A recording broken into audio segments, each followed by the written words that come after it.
Assalamualaikum warahmatullahi wabarakatuh. Saya dengan Arlan, peserta PLDP 2 Angkatan 25. Berikut adalah hasil pre-learning untuk klaster kedua, yaitu manajemen bisnis. Materi dalam klaster manajemen bisnis ada 3, yaitu intermediate management skill, sistem perencanaan dan pengembangan perusahaan. Yang ketiga adalah intermediate problem solving dan decision making. Konsep bisnis dan profit. Bisnis adalah organisasi yang menyediakan barang dan jasa untuk mendapatkan keuntungan. Sementara tujuannya adalah untuk mendapatkan keuntungan ini adalah yang membedakan bisnis dan non-bisnis. Sementara profit adalah selisih biaya vs pendapatan atau trade-off dari pemilik bisnis atas uang dan waktu yang dikeluarkan. Permintaan dan penawaran dalam ekonomi pasar. Permintaan adalah kemauan dan kemampuan pembeli untuk membeli produk, sementara penawaran adalah kemauan dan kemampuan produsen untuk menawarkan barang atau jasa yang dijual. Berikut adalah gambar daripada lingkungan eksternal bisnis, di mana bisnis itu dipengaruhi oleh lingkungan eksternalnya, antara lain adalah dari economic environment, political legal environment, global business environment, domestic business environment, social cultural environment, maupun technological environment. Sementara sumber daya organisasi bisnis terbagi jadi 4, yaitu sumber daya manusia, sumber daya keuangan, aset fisik, maupun informasi. Tujuan dasar manajemen yaitu untuk mencapai efisien dan efektif. Konsep manajemen dalam organisasi dimulai dari proses input, yaitu dari SDM, sumber daya keuangan, aset fisik, dan informasi, melalui proses manajemen antara lain planning dan decision making, organizing, leading, dan controlling untuk mencapai tujuan yaitu efisien dan efektif. Manajer adalah seorang yang tanggung jawab utamanya adalah untuk menjalankan proses manajemen, atau seorang yang melakukan proses manajemen atas sumber daya organisasi.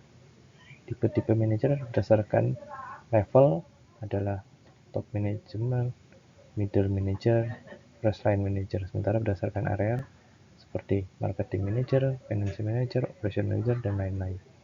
Sementara pada sebelah kanan terlihat matriks tipe manajer. Mulai dari level yang teratas adalah top manager, middle manager, dan first line manager, di mana pada yang paling bawah lebih luas mencakup berbagai macam area sampai yang paling atas yang lebih sempit.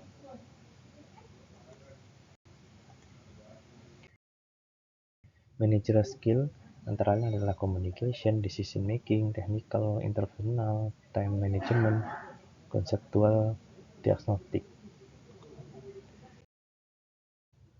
Baik, kita sudah masuk ke sistem perencanaan dan pengendalian perusahaan.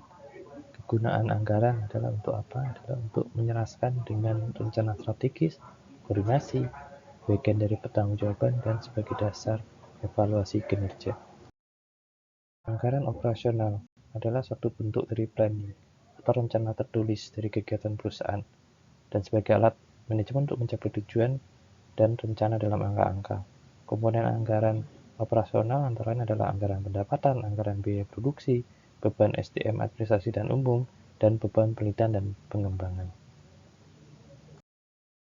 Oke, kita sekarang masuk ke intermediate problem solving dan decision making. Ada terdiri dari yang pertama adalah manajer dan berpikir sistem, yang kedua adalah model keputusan pada kondisi risiko dan ketidakpastian, yang ketiga ada game teori, analisis situasi dan masalah, yang keempat ada tools untuk melakukan analisis, yang kelima adalah pendekatan dinamika sistem dan analisis keputusan.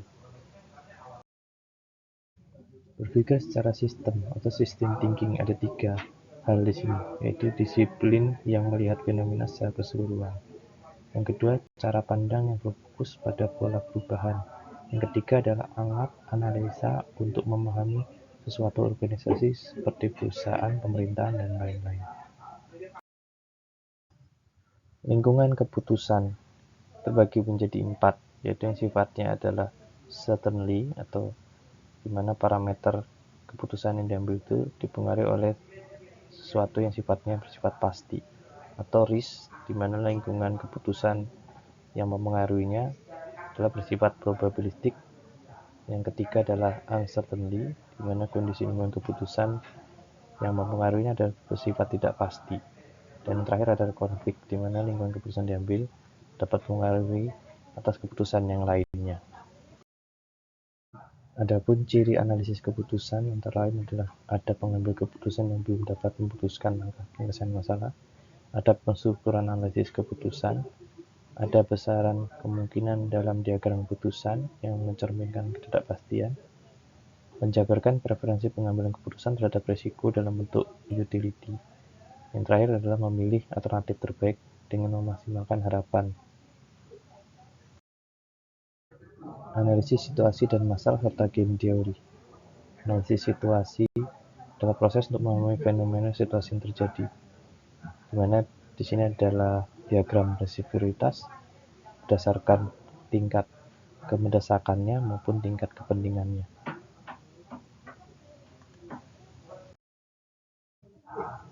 Game teori yaitu model yang berbeda dengan model pengambil keputusan dalam kepastian dan pengambil keputusan dalam resiko. Perbedaannya adalah yang pertama, pesaing pengambil keputusan dalam model game teori adalah pesaing yang aktif. Yang kedua, model game teori ini kriteria keputusannya adalah maksimin atau minimax.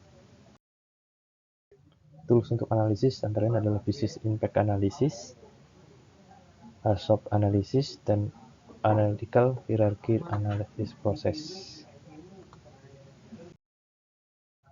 Pendekatan dinamika sistem dalam analisis keputusan itu berdasarkan level manajerialnya, terbagi dari top management dengan berbagai macam permasalahannya, middle management dengan berbagai macam permasalahannya, serta operational management. Demikian adalah pemaparan dari materi pre-learning klaster kedua, yaitu manajemen bisnis. Terima kasih.